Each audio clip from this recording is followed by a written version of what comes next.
Bismillahirrahmanirrahim. Dina pembahasan kamari anu sebelum-sebelumna parantos dicarioskeun bahwa ketika malaikat Israfil niup sangkakala teh bakal hancur seluruh makhluk, bakal maut seluruh makhluk illa man sya'allahu, kecuali anu dikehendaki ku Allah, yakni yabqa isna asyara nafsan, tegesna anu moal waka maut ketika ditiup sangkakala teh bakal tersisa aya 12 jiwa. Mana Jabrailu hiji malaikat Jibril, wa Israfilu terus malaikat Israfil, wa Mikailu terus malaikat Mikail, wa Ajrailu malaikat Ijrail alaihimussalam, wa samaniyatun sareng ari anu 8 min hamalatil arsy, nyaeta malaikat anu ngagotong arasy. Etalah jiwa-jiwa anu ku Allah dikecualikeun moal waka maut ketika tiupan sangkakala. Salian tinu 12 eta mah seluruh makhluk oge bakal musnah, bakal maut.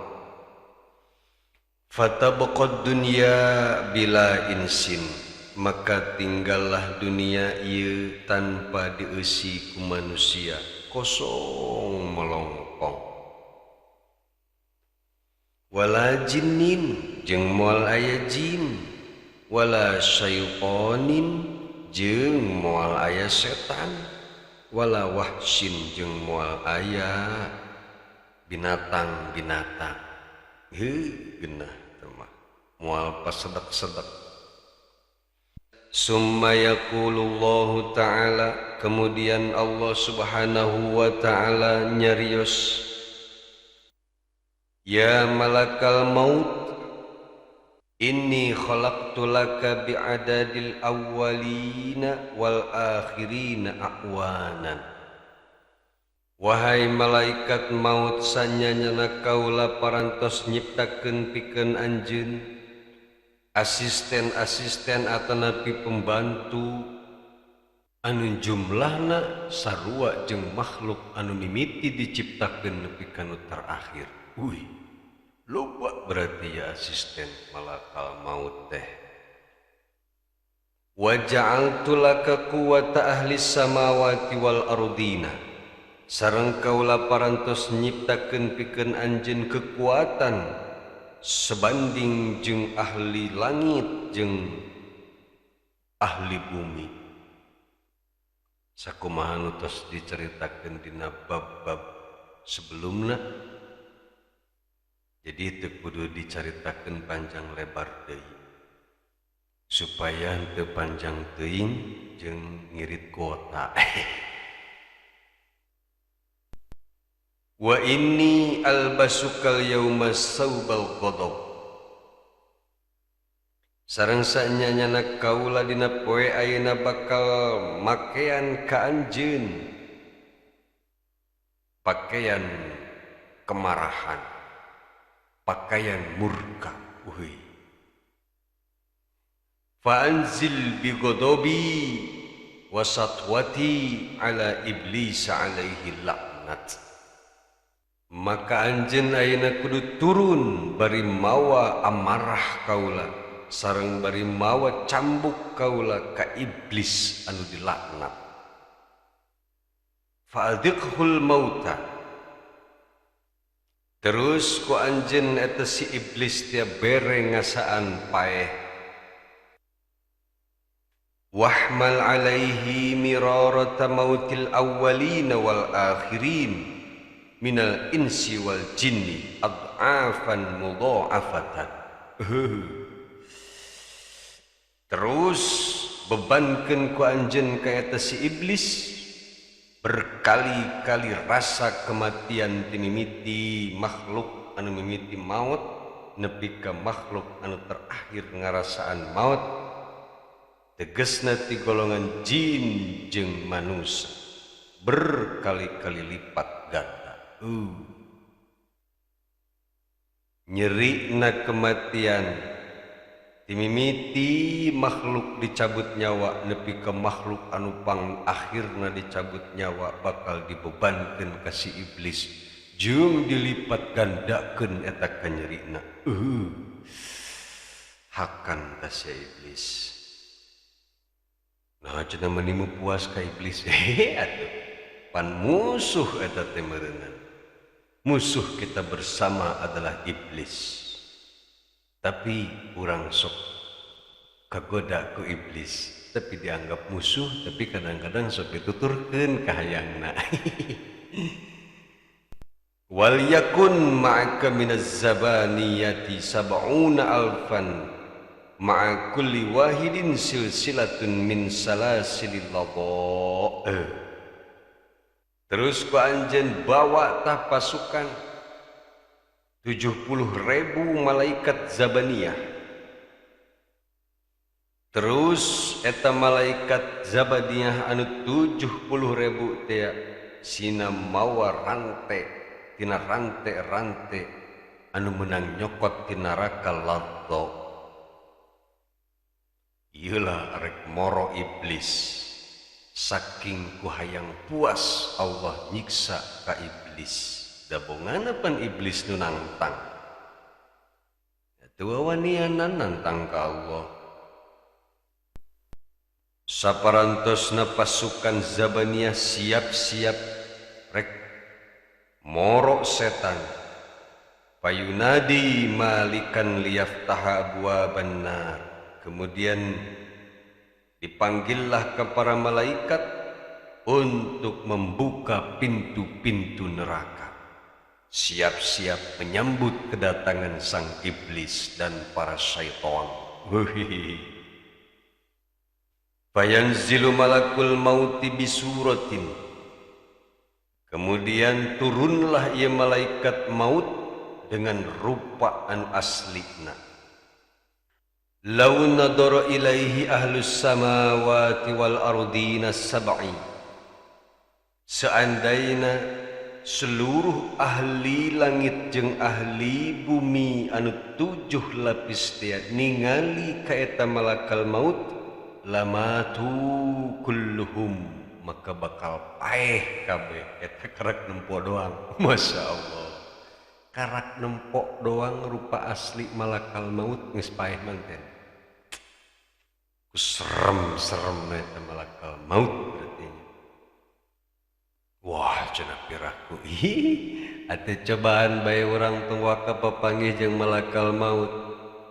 Papanggih jeung debt kolektor ge pe urang geus norok tok tuur. Itu komo. Papanggih jeung malakal maut bari rupana rupa asli. Fayantahi ila iblisa, kemudian sampailah ia malakal maut ke si iblis. Wa yazjaruhu zajratan, kemudian ia si iblis jadi sentak ku malakal maut. Fa idan huwa qad sa'iqa, maka ketika disentak langsung ia iblis pingsan ngagogoler teu berdaya karak disentak tah. Walahu khorkhoratun, ketika eta si iblis dia pingsan teh ngorok ternyata pas urang we mun sarek sok kerek tapi bedana kerek urang jeung kerek iblis mah lau sami'aha ahlud samawati wal aradina, lamun seuk ahli langit jeung ahli bumi ngadenge kana kerek na si iblis la su'iku min tilkal khorkhorati, maka bakal pingsan kusabab ngadenge kerekna eta si iblis. Ngadenge kerekna ngadenge ngorokna iblis pingsan. Kumaha lamun papanggih jeung iblis aing nya euy. Naudzubillah min dzalik. Wa malakul mauti yaqulu, kemudian malaikat maut nyarios, ya khabis, wahai makhluk anu jore anu keji, la adhiqannakal mautal yauma, kaula dina poe ieu pasti bakal mere rasana pae ka sia iblis. Kam min umrin adrokta, sabaraha taun sia iblis hirup di alam dunia ha? Wa kam min qarnin adlalta, jeung sabaraha zaman manenggeus nyesatkeun ka makhluk-makhluk anu lain. Qala nyarios ieu nu ngariwayatkeun hadis, fayahrobu iblisu ilal masyriqi, barang ngadenge kana sentakan malakal maut ieu iblis teh lumpat kabur ka belah masyriq, ka belah timur. Barang nepi ka belah timur, fa idzan huwa indahu, ternyata malakal maut geus ngadodoho di dinya, geus nungguan di dinya. Cek urang mah beuneureun cek malaikat maut, hayo sia rek ka mana lumpat, aing geus aya di dieu nungguan sia. Begitu pepanggih di dinya, wa yahrobu ilal maghribi, lumpat deui ieu si iblis ka belah maghrib, ka belah barat. Fa idzan huwa indahu, kemudian barang nepi ke belah barat, ternyata malakal maut geus aya di dinya. Fala yazalu ila haitsu harab, maka ia malaikat maut terus-terusan selalu berusaha kabur, berusaha melarikan diri di malaikat maut. Summa yaqumu iblisu fi wasatid dunya inda qabri Adam alaihi salam. Kemudian si iblis teh geus lumpat ka ditu ka dieu kabur ka mana-mana, ternyata tetep bae diudag-udag ku malakal maut. Nangtunglah ieu si iblis di tengah-tengah dunia, tegesna digigireun kuburan Nabi Adam alaihi salam. Fayaqulu ya Adam, min ajlika sirtu rajiman wa mal'unan wa matrudan. Terus ngomong ye si iblis teh bari gugurutu meureun ceuk urang mah, hai Adam, gara-gara anjeun tah aing jadi makhluk anu terkutuk, gara-gara anjeun oge tah aing jadi makhluk anu dilaknat, jeung gara-gara anjeun oge aing jadi makhluk anu diusir ku Allah subhanahu wa ta'ala. Kesal berarti iblis mencek urang. Barang beres ku guru tukang Nabi Adam, payakulu ngomong ieu si iblis teh, ya malakal maut, wahai malakal maut, bi ayyi ka'sin tastaqini wa bi ayyi adabin taqbidu ruhi. Geus nyerah jeung si iblis.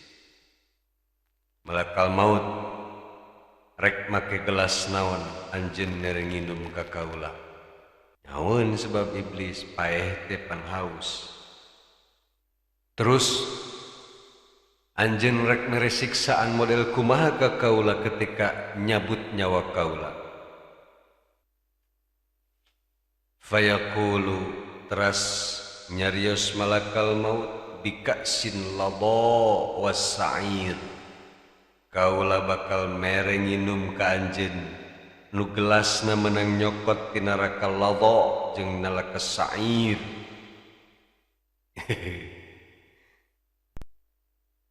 Wa iblisu yaqau fit turabi marratan ba'da marratin, Ieu iblis teh terus-terusan ngagubrak deui ka taneuh labuh meureunnan muncek urang mah pingsan saking kusieun ku malaikat maut. Boga kasieun si keher teh nya tapi nama. Hatta idza kana fil mawdi'il ladzi hubita fihi wa lu'ina alaihi. Nepika sampailah ieu si iblis teh kana tempat manehanana pertama kali diturunkeun ka alam dunia jeung pertama kali manehana dilaknat di dinya. Wa qad sabbat alaihi zabaniyatu bil kalalib. Di dinyalah malaikat zabaniyah nancepkeun besi anu bengkok ka eta iblis ditubles. Fayakhuduz zabaniyatu wa yut'inunatu. Kemudian malaikat zabaniyah nyeret ka eta iblis teh bari jeung terus-terusan ditojosan ku besi nu bengkok. Fayabqa fin naza'i wa fi sakaratil mauti masya Allah. Terus-terusan ieu iblis waktu keur tereh paehna ge jeung sakaratul maut na ge terus-terusan bari disiksa jeung diseret ditojosan ku malaikat maut jeung ku malaikat zabaniyah nepi ka waktu anu dikehendaki ku Allah. Etalah akhir kisah laknatullah alaih. Mudah-mudahan urang kabehan mesing disalametkeun tina godaan-godaan syaitan anu terkutuk sehingga urang maut bari kayaan iman sareng Islam. Akhirna engke urang bisa kumpul sareng Kangjeng Nabi Muhammad sallallahu alaihi wasallam di surgana Allah subhanahu wa ta'ala. Amin ya Allah ya rabbal alamin. Wallahu a'lamu bissawab.